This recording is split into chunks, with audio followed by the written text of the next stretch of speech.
Hello everyone! Welcome back again sa aking channel and welcome to another episode of my cooking vlog.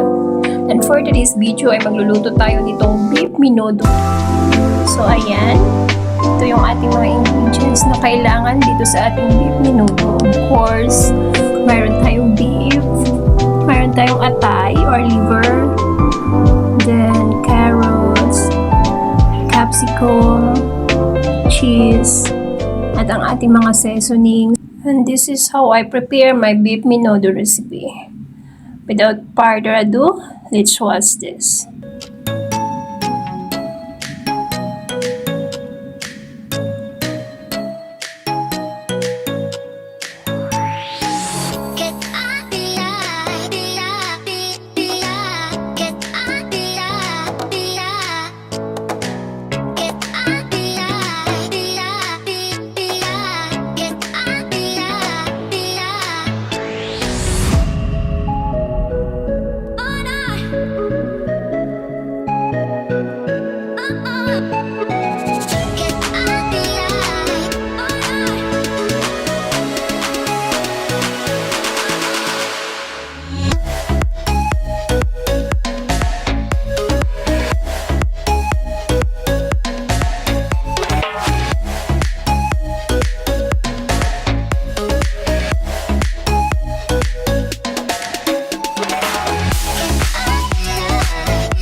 ayan, it almost cooked our beef menudo recipe.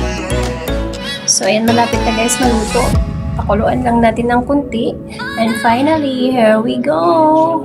My delicious beef menudo. Yummy and delicious. Thank you for watching and see you in my next vlog. Don't forget to like, share, and subscribe to my YouTube channel to keep you updated in my upcoming videos. Bye! See you around!